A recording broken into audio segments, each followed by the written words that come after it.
Bonjour, bienvenue dans Science et Tech qui parle aujourd'hui de statistiques et des données. La statistique est une science, une méthode, un ensemble de techniques consistant à collecter des données, à les analyser, à les traiter, puis à interpréter ces résultats pour permettre aux chiffres d'être connus par tous. Présentes dans nos familles, dans nos entreprises, ainsi que dans nos administrations publiques comme privées, les données statistiques sont au cœur du développement socio-économique du pays. Obtenues à partir des données d'enquête, elles sont analysées par des spécialistes pour permettre la prise de décision des autorités compétentes. Pour parler de cette thématique des statistiques, nous avons le plaisir aujourd'hui de recevoir M. Mamadou Niang, ingénieur statisticien économiste, qui travaille à l'ANSD. M. Niang, bonjour. Bonjour, M. Ngom. Alors, M. Niang, vous travaillez ici à l'ANSD. Vous pouvez un peu revenir sur votre cursus scolaire, sur vos fonctions ici? Je m'appelle Mamadou Niang. Je suis présentement ingénieur statisticien économiste, Oui. qui est l'aboutissement du cycle de la formation des statisticiens et qui aussi est réalisé après l'obtention d'un diplôme d'ingénieur des travaux statistiques que j'ai eu à obtenir à Yaoundé, à l'école de statistique qui s'appelle l'ICA, Institut sous-régional de statistique et d'économie appliquée, diplôme que j'ai obtenu en 1986. Et après, j'ai fait donc l'école nationale de statistique et de l'administration économique, qui est l'école qui est basée à l'Institut national de statistique de Paris.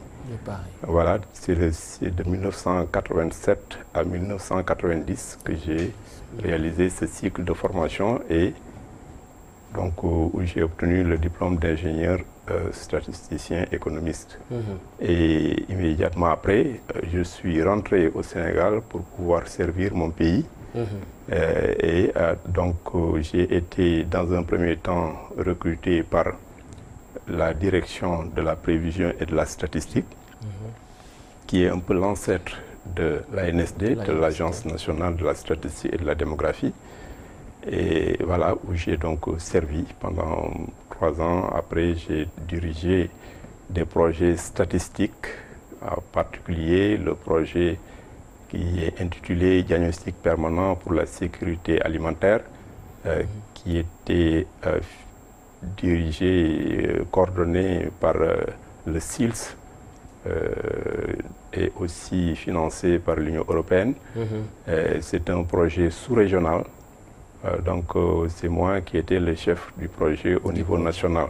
Voilà. Et là, par la suite, je suis retourné aussi à la direction de la prévision de la statistique. J'ai aussi beaucoup fait de consultations au niveau international au profit de l'Afrique, où j'ai voyagé donc dans tous les pays d'Afrique occidentale, française. Et voilà, aussi, on reviendra beaucoup sur ça, M. Niang. Avant que maintenant, avec la mise en place de l'ANSD, voilà, je suis revenu depuis 2006, octobre 2006, où j'ai été recruté par appel à candidature et nommé comme directeur du management de l'information statistique à l'ANSD. Merci beaucoup, M. Niang. Alors, comme je viens de le dire, cette première partie de Science et Tech va parler de la science statistique. Alors, parmi les thèses à propos desquelles les statisticiens ne sont pas d'accord, se trouve la définition de leur science.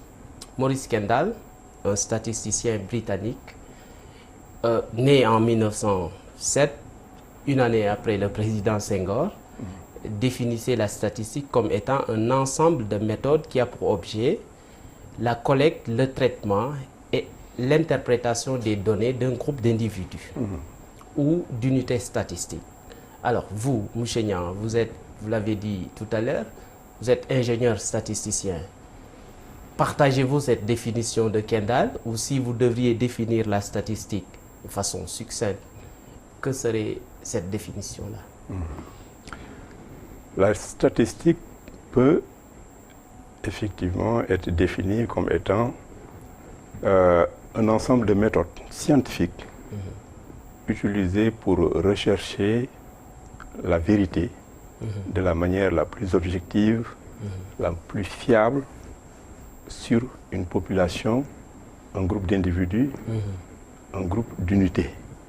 Ceci en utilisant, étant donné que c'est l'objectivité qui est mise en avant, en utilisant des méthodes de collecte de données observables, de données d'observation, donc utiliser ces méthodes de collecte, méthodes scientifiques, des méthodes aussi de traitement, méthodes scientifiques, des méthodes d'analyse de ces données, mais aussi diffuser les résultats pour aider à la prise de décision et travailler aussi à l'archivage de ces données, parce que ces données doivent être utilisables à travers les années et les décennies pour pouvoir faire des comparaisons avec les autres opérations statistiques et les autres résultats statistiques qui vont venir par la suite.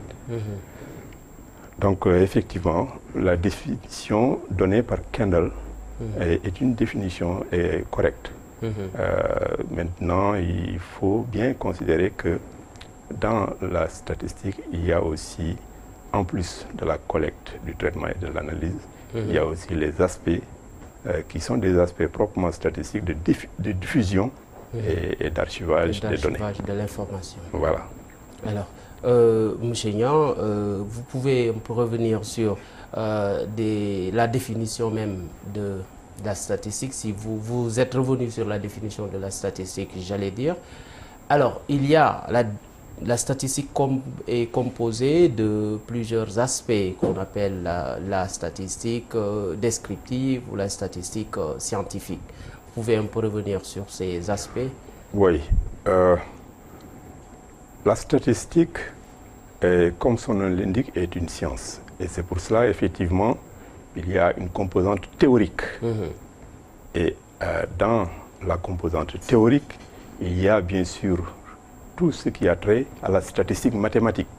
Parce que la statistique, de manière globale, est considérée comme une partie aussi des mathématiques, surtout sur le volet théorique. Il y a un aspect extrêmement important qui concerne la statistique mathématique. Et dans toute la démarche, la rigueur méthodologique et la rigueur scientifique est présente dans la démarche statistique. Alors, donc, en plus de, bien sûr, ces aspects liés donc, aux mathématiques, il y a aussi un autre volet qui est partie intégrante qui s'appelle la théorie des probabilités. La théorie des probabilités est intrinsèquement liée à la statistique, et avec la statistique, on appelle ce duo les sciences de l'aléatoire. Ce qu'on appelait un peu la statistique inférentielle. Voilà, il y a la statistique inférentielle. Effectivement, la théorie des probabilités contribue à réaliser de l'inférence statistique. Voilà, donc ça c'est effectivement du point de vue théorique, surtout dans sa composante théorique. Mais la statistique est aussi une science qui a beaucoup d'applications. C'est presque dans tous les domaines de la vie, la statistique est appliquée. Chaque fois qu'on veut approcher la vérité dans une situation complexe, où on a une population en très grand nombre, etc., alors toujours on a intérêt à utiliser la statistique. Ce qui fait que dans presque tous les domaines de la vie, on rencontre donc des applications l'application donc de la statistique. C'est pour cela que si vous allez dans le domaine de l'économie, là, effectivement, ce que vous entendez chaque jour au niveau des discours des autorités, c'est toujours un très grand nombre de chiffres, de statistiques qui sont déclamés par les autorités et qui vous permettent donc de saisir un tout petit peu comment est-ce que le pays se comporte. Et voilà, donc l'application, en termes de domaine d'application, on a donc les sciences économiques, on a les sciences sociales. En médecine et dans la biologie, si vous allez dans un laboratoire d'analyse sanguin, par exemple, c'est des procédés statistiques qui sont utilisés. Des tests, par exemple. Il y a des tests, si vous regardez les résultats qu'on vous fournit, il y a toujours donc des tests qui sont effectués, on vous donne le nombre, on vous donne des pourcentages, on vous donne des intervalles de confiance et on situe si est-ce qu'effectivement votre situation est conforme à la situation normale ou pas. Et par conséquent, donc, on essaie par là d'identifier si est-ce que vous êtes malade ou bien vous êtes bien portant. Donc c'est pour dire que dans tous les domaines de la vie, aussi, vous pourrez trouver la statistique, notamment aussi dans le domaine des médias. Donc vous voyez que vous avez aussi ce qu'on appelle la médiamétrie, qui permet donc d'avoir le nombre de téléspectateurs, d'auditeurs, l'importance de l'audience de chaque télé et parvient par conséquent. Et parfois même de faire le classement des médias. Voilà, et parfois de faire le classement des médias.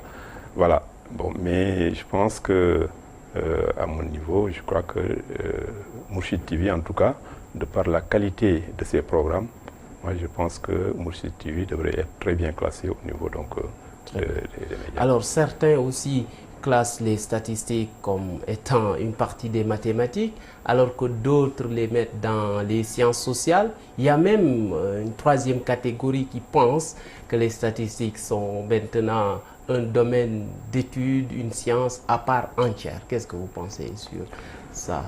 Bon, vous l'avez aussi dit, il y a quelques différences effectivement d'appréciation entre les statisticiens et entre les scientifiques.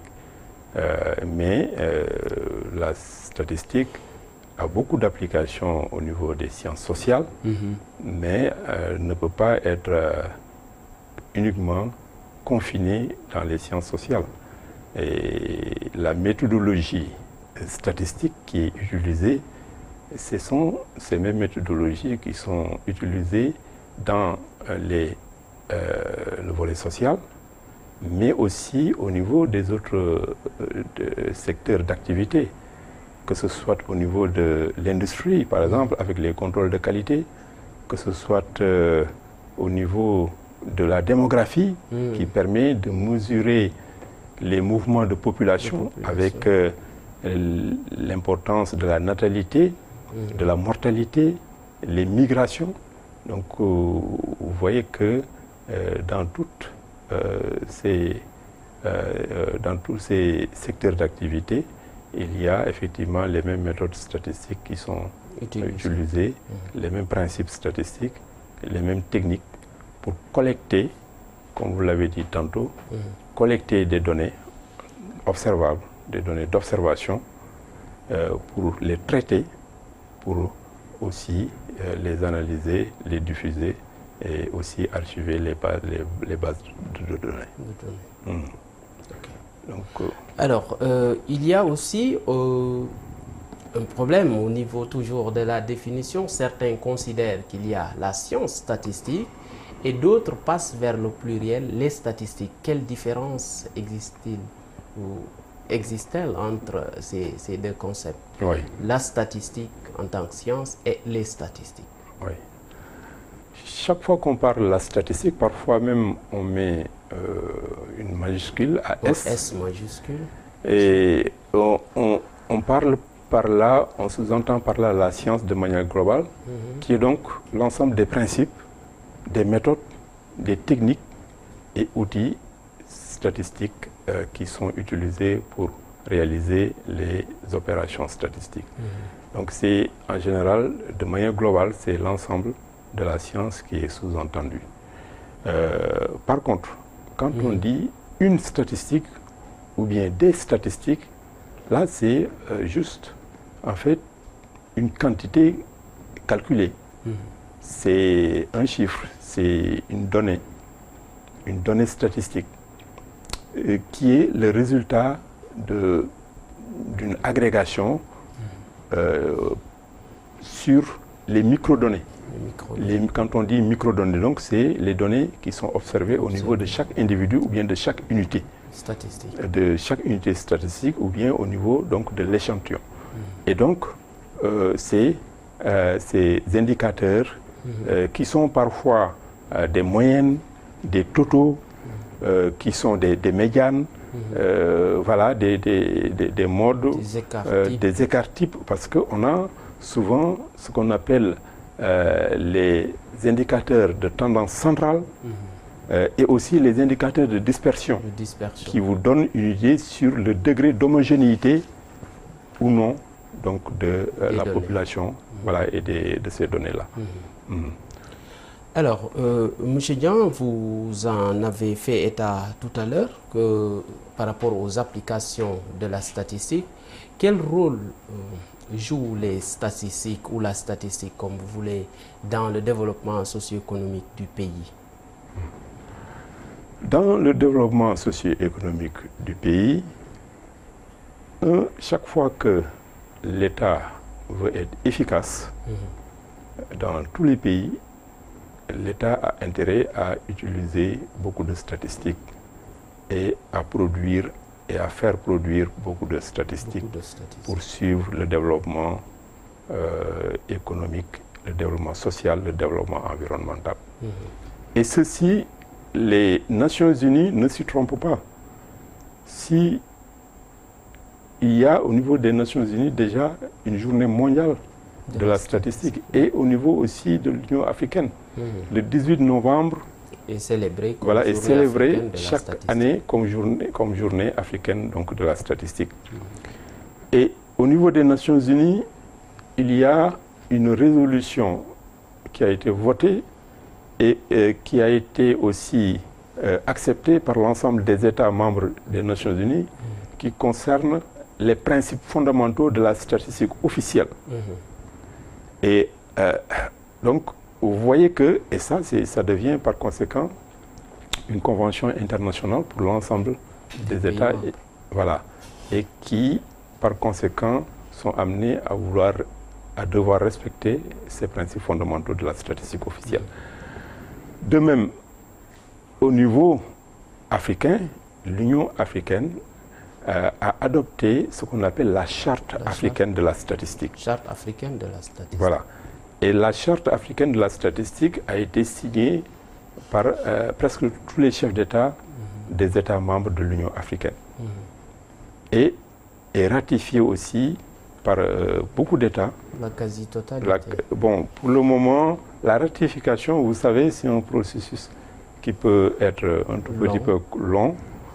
Mais tous ces États ont la volonté de ratifier. Il y a déjà en tout cas plus de 15 États qui ont ratifié, qui fait que la Charte africaine de la statistique est entrée en vigueur.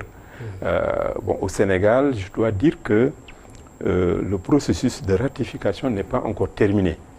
Et à ce niveau, bien sûr, je profite de votre chaîne pour lancer un appel donc, à ce que voilà, l'État fasse encore un effort pour accélérer ce processus de ratification de la Charte africaine de la statistique, étant donné que le Sénégal est considéré comme un des pays pilotes en Afrique pour tout ce qui concerne le développement de la statistique. À vous entendre parler, M. Niang, on dirait qu'on ne l'a pas ratifié au Sénégal. Le Sénégal n'a pas encore ratifié. Le processus de ratification n'est pas encore terminé. Je pense qu'il nous faudra faire encore, le Sénégal doit faire des efforts pour accélérer le processus de ratification de la Charte africaine, de la statistique. Oui. Alors, je vois aussi, je constate aussi que les États, même que les institutions utilisent beaucoup d'agrégats, on parle même d'harmonisation des systèmes statistiques, que ce soit nationaux ou sous-régionaux. Et voilà pourquoi le Sénégal n'a pas encore ratifié ça. C'est peut-être à cause du système statistique national qui serait faible, ou encore que le Sénégal n'est pas encore prêt à verser dans ça. Je crois que c'est juste dû à des lenteurs administratives, mais que le processus de ratification est en bonne voie. Je crois que ça devra aboutir. Et donc juste aussi pour poursuivre, en ce qui concerne le Sénégal, le Sénégal a adopté ce qu'on appelle la loi portant organisation des activités statistiques. Ceci depuis 2004, et cette loi a été modifiée aussi en 2012. C'est pour dire qu'au niveau national, il y a une loi qui organise les activités statistiques et cette loi est basée sur la Charte africaine de la statistique et sur les principes fondamentaux de la statistique officielle des Nations Unies. Voilà. Et pour dire que, de manière globale, donc, pour dire toute l'importance des statistiques pour le développement socio-économique, c'est vous rappeler que les Nations Unies ont aussi adopté ce qu'on appelle les objectifs du développement durable. En fait, quand on dit objectifs de développement durable, c'est juste les objectifs du développement économique, social et environnemental. Et donc, dans ces objectifs de développement durable, chaque objectif est lié à la production d'indicateurs, donc qui permettent le suivi de chacun de ces objectifs. C'est pour vous dire que le développement ne peut pas être vraiment atteint de manière efficace s'il n'y a pas des statistiques qui suivent l'évolution donc des activités qui ont été menées pour réaliser le développement. C'est cela qui fait que aussi dans chacun de ces pays organisés et bien organisés, il y a toujours tout un ensemble de services statistiques qui sont vraiment mis en place pour pouvoir produire un ensemble de statistiques régulièrement, de manière mensuelle, de manière trimestrielle, de manière annuelle. Donc en gros, la statistique permet déjà de faire un diagnostic de la situation, de produire aussi des indicateurs de suivi tout au long de l'évolution. Parce qu'une fois qu'on a dégagé la situation de référence au départ, on a aussi intérêt à suivre l'évolution, surtout après avoir fait des investissements, suivre donc l'avancée des réalisations qui sont effectuées. À partir des indicateurs. Voilà, à partir des indicateurs et aussi à la fin, ou au moins à mi-parcours, faire une évaluation et aussi à la fin faire une évaluation d'impact pour s'assurer que en fait, les investissements, les projets, les programmes qui ont été mis en œuvre ont eu vraiment l'impact désiré au départ. Donc c'est pour dire que la statistique est comme vraiment une torche, une lampe qui permet d'éclairer les activités de développement économique. C'est comme, voilà, c'est comme aussi plus ou moins un tableau de bord dans un véhicule chaque fois que vous devez par exemple voyager sur une très longue distance, vous avez nécessairement besoin d'un tableau de bord qui vous indique à la fois donc, le niveau du carburant, les vitesses, la vitesse, le nombre de kilomètres parcourus, etc. Et ceci vous permet de bien piloter pour ne pas tomber en panne en cours de route, pour contrôler aussi votre vitesse et avoir suffisamment de sécurité, etc. Voilà, donc c'est pour dire que la statistique, de cette manière, est un instrument pour servir de tableau de bord aussi pour le développement socio-économique. Vous l'avez bien dit, M. Niang, et est-ce qu'à l'ère du Sénégal émergent, du plan Sénégal émergent, quel rôle peuvent jouer les statistiques dans ce fameux projet du chef de l'État? Le plan Sénégal émergent est actuellement le document de référence pour ce qui concerne le développement du Sénégal. Et donc, par conséquent, toutes les politiques de développement sont basées sur ce plan Sénégal émergent. Et pour tous les aspects du plan Sénégal, il y a des indicateurs pour suivre donc, les réalisations du gouvernement et voir à ce niveau-là aussi si est-ce qu'il y a parfois des redressements à faire, des renforcements d'investissement à réaliser, ou bien éventuellement pour certains projets ou programmes qui n'ont pas été si rentables, si productifs, qu'on éventuellement voilà, les raccourcir ou les réduire, etc. Merci beaucoup, voilà. M. Niang. Je rappelle pour les auditeurs qui viennent de nous rejoindre que Science et Tech reçoit aujourd'hui M. Mamadou Niang, ingénieur statisticien, économiste, qui travaille à l'ANSD et qui aborde la thématique de la statistique et des données. M. Niang, vous l'avez dit, vous travaillez ici à l'ANSD. Vous êtes le directeur de l'information, du management de l'information statistique. Pouvez-vous revenir sur l'agence statistique ANSD? L'Agence nationale de la statistique et de la démographie a été créée par une loi, la loi 2004-21 du 21 juillet 2004. Cette loi organise en même temps l'ensemble des activités statistiques au niveau du Sénégal et c'est la loi qui pilote aussi le système statistique national. Et après cette création, du point de vue légal, l'ANSD en fait a eu à prendre son envol à partir d'octobre 2006. C'est à partir d'octobre 2006 que vraiment tous les recrutements du personnel ont été effectués et que l'ANSD donc a commencé à dérouler son programme. Auparavant, il y avait un décret qui organisait aussi le fonctionnement donc, de l'ANSD. L'ANSD, comme vous le savez, avec sa création, est considéré aussi comme étant le principal organisme statistique du système statistique national. Parce que dans le système statistique national, il y a d'autres services et organismes statistiques. Par exemple, il y a la direction, la DAPSA, ce qu'on appelle la direction de l'analyse, de la prévision et des statistiques au niveau du ministère de l'Agriculture. Au niveau presque de tous les ministères, il y a des services statistiques qui suivent donc la santé, qui suivent le tourisme, qui suivent l'agriculture, qui suivent l'élevage, etc.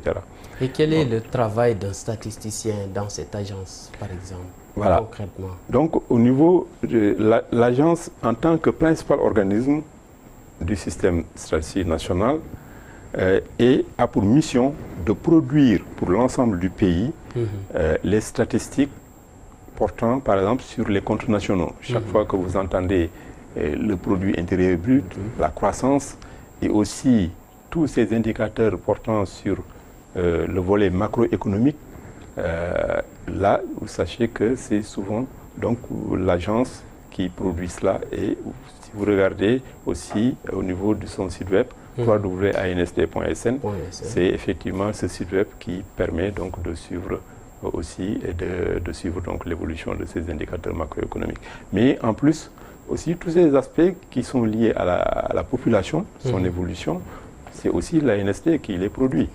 Et chaque fois, vous avez entendu parler probablement du recensement de la population. Le recensement de la population qui a été réalisé dans la dernière fois, c'était en 2013. Ce recensement, effectivement, permet, ce recensement général, donc, permet donc de produire tout ce qui concerne les indicateurs sur la natalité, la fécondité, sur... Alors, quelles sont les sources de vos données, les données que l'ANSD manipule, proviennent d'où? Voilà, pour les sources de données, ça provient essentiellement de 3 sources. Il y a ce qu'on appelle les fichiers administratifs ou les données administratives qui sont des données qui proviennent par exemple des entreprises. On a les états financiers, mais aussi tout ce qui concerne les fiches. Par exemple, si vous allez à l'hôpital, on vous établit une fiche, voilà, et on vous met donc tout un ensemble de résultats, et si vous êtes suivi, ce sont des fiches qui peuvent être exploitées. Même aussi pour suivre le tourisme, il y a des fiches par exemple qui étaient renseignées et qui sont renseignées au niveau par exemple des aéroports. Voilà, et ça aussi ça peut être exploité, et c'est ça qu'on appelle les fichiers administratifs. Il y a aussi tout ce qui concerne l'état civil.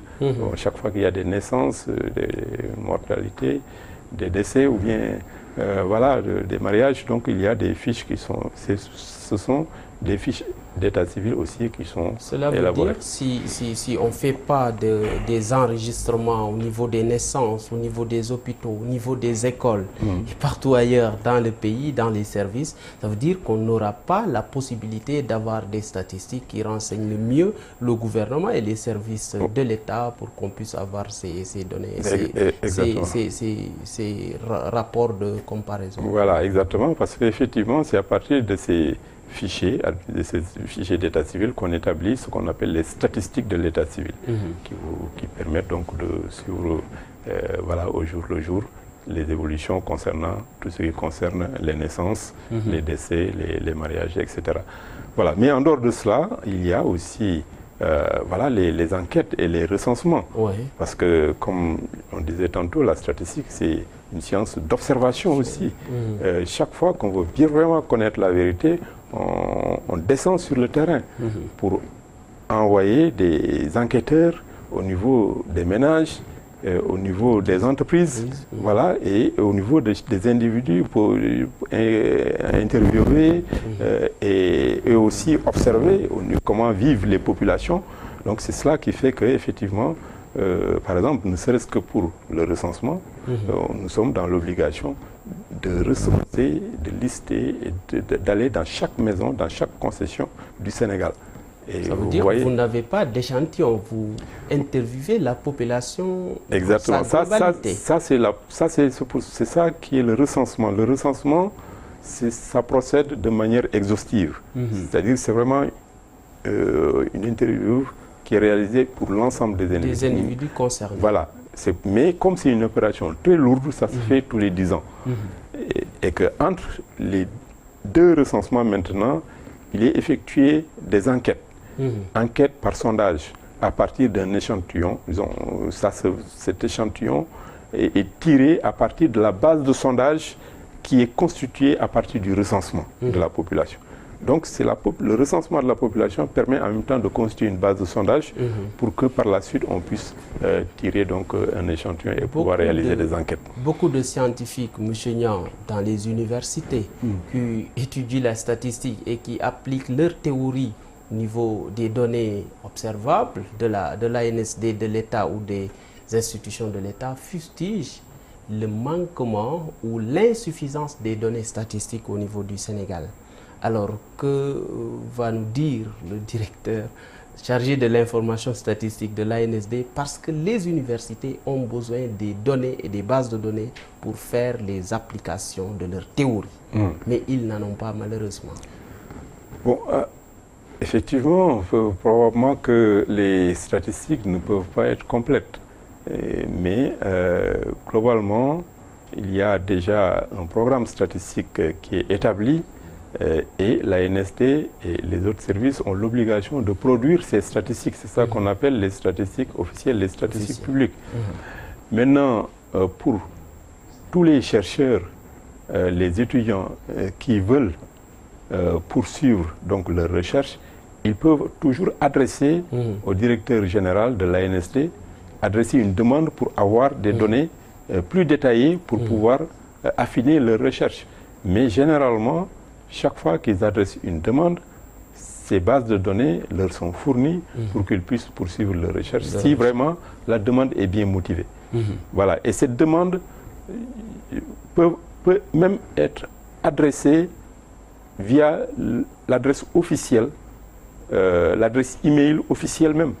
Ils peuvent rester chez eux, envoyer un email simplement au directeur général. L'adresse email officielle de l'ANSD, c'est statsenegal@ansd.sn. Voilà, s'ils adressent la demande, cette demande va être bien traitée.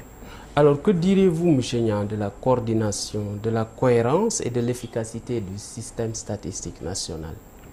Le système statistique national au Sénégal est un système décentralisé. C'est-à-dire qu'en plus de l'ANSD, il y a les autres services et organismes statistiques. On en a déjà recensé plus de 119. 119 structures qui principalement produisent et aussi utilisent donc des statistiques. C'est pour vous dire que c'est un système très décentralisé. Voilà. Donc c'est pour cela que c'est un système qui a besoin de coordination. Il faut vraiment beaucoup élever le niveau de coordination. Et l'ANSD a été consacré par la loi comme étant l'organisme chargé de la coordination technique du système statistique national. C'est-à-dire que pour tout ce qui concerne les concepts, les méthodes, les procédures, les techniques statistiques, c'est l'ANSD qui est chargé donc de les vérifier, de les garantir et de veiller à ce que aussi les autres services statistiques utilisent. Par rapport au débat qui se pose, M. Niang, sur la croissance au Sénégal, parce que cela a beaucoup alimenté le débat au Sénégal, d'une croissance de 7 ou de 6%. Alors, quels sont les chiffres officiels que l'ANSD peut fournir aux téléspectateurs de Mourchid TV? Oui, globalement, pour tout ce qui concerne les publications et les chiffres, l'ANSD les publie sur son site web. Bon, maintenant, concernant la croissance, il faut savoir que l'ANSD suit l'évolution du produit intérieur brut. Et par conséquent, permet de donner des chiffres sur la croissance. Il faut savoir que l'ANSD est en train d'entreprendre une vaste opération de ce qu'on appelle le changement d'année de base. Voilà, parce que la dernière année de base datait de 1999. Et le PIB et la croissance est suivi à partir de 1999, qui est vraiment une situation qui a beaucoup changé par rapport à la situation d'aujourd'hui. Je veux dire que la situation d'aujourd'hui a beaucoup changé par rapport à 1999. Ce qui fait qu'il y a une opération de changement d'année de base qui va maintenant caler tous les indicateurs macroéconomiques sur l'année 2014. Cette opération de changement d'année de base va aboutir à aussi montrer en fait que l'économie actuelle vraiment ne correspond plus tellement à ce qu'il y avait en 1999. Et donc, ça va permettre de prendre en compte beaucoup d'autres secteurs d'activité. Voilà. Et je pense que l'ANSD a déjà fait une présentation à ce niveau. Donc, l'année de base de maintenant, c'est 2014. L'année de base de maintenant, c'est 2014. Mais chaque fois qu'on fait ce rebasing, qu'on change d'année de base, il faut aussi produire le PIB sur 3 années, c'est-à-dire 2014, 2015, 2016. 3 années consécutives. Voilà, 3 années consécutives, ce qui fait que, et après, bien sûr, il y aura un travail de ce qu'on appelle de rétropolation, c'est-à-dire que les anciens PIB, produits intérieurs bruts qui ont été calculés, devront être aussi recalibrés sur la base de 2014. Bon, et ce travail maintenant de rebasing, normalement, on aura des résultats pour 2014, 2015, 2016. D'ici, en tout cas, fin mars au plus tard, on aura donc les résultats. Et je pense qu'à partir de cela, vraiment, tout le débat sur la question de taux de croissance va être clarifié. Alors, M. Niang, il nous est donné aussi de constater que l'ANSD a son école, qu'on appelle l'ENSAE, je crois. Pouvez-vous un peu revenir rapidement sur les fondements, les buts de cette école-là? L'ENSAE, C'est l'École nationale de la statistique et de l'analyse économique. Okay. Cette école est partie intégrante de l'ANSD. C'est aussi une école à vocation sous-régionale. Je veux dire que le même concours inter-État qui est organisé pour recruter aussi les étudiants qui doivent entrer par exemple à l'NCA, c'est l'école d'Abidjan, ou bien à l'ICA de Yaoundé. Voilà, c'est le même concours qui l'organise et même les copies sont corrigées même à l'extérieur, voilà, pour garantir vraiment une grande fiabilité dans le processus de recrutement de ces étudiants.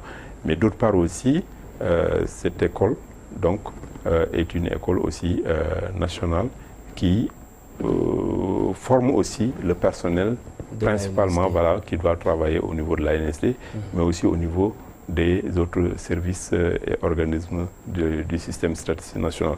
Mais cette école aussi forme les statisticiens qui travaillent au niveau de la BCAO, qui travaillent au niveau des banques, au niveau des assurances, au niveau du secteur privé de manière globale. Voilà, c'est pour dire que c'est une école qui est effectivement d'une grande importance pour l'économie et qui ne se contente pas uniquement de former les travailleurs donc, à l'ANSD. Et ces travailleurs de l'ANSD sont regroupés autour d'une association dénommée ASTAD, dont vous êtes le président. Veuillez me revenir sur les buts de cette association de ASTAD. Voilà. Concernant l'ASTAD, qui est l'association sénégalaise pour la statistique, c'est une association qui est chargée de la promotion de la statistique au niveau national. C'est donc une association entre les statisticiens, mais aussi ceux qui travaillent dans le domaine de la statistique, même s'ils ne sont pas statisticiens, donc ils peuvent adhérer aussi à l'ASTAD. Et l'objectif, comme son nom l'indique, c'est organiser des débats, des échanges, la réflexion. On voit déjà les conférences de l'ASTAD, on reçoit des invitations. Voilà, dessus. exactement. Et il y a même certains universitaires qui sont membres de l'ASTAD et qui viennent animer ces conférences. Exactement, exactement.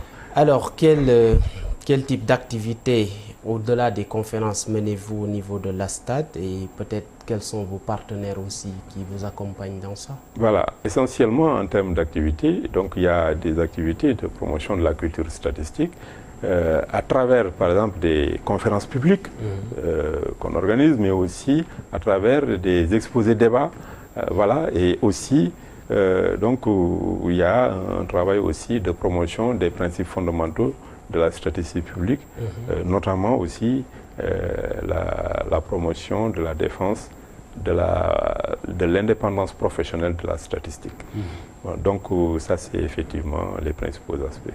Et vos partenaires nationaux et internationaux? Voilà, on a des partenaires nationaux et internationaux, et à commencer déjà par l'ANSD, à commencer par ce qu'on appelle la DGPP, la Direction Générale de la Planification et des Politiques Économiques, à travers aussi l'ensemble des services statistiques au niveau national, et effectivement à travers aussi tous les partenaires techniques et financiers qui sont intéressés par la promotion de la statistique au niveau national.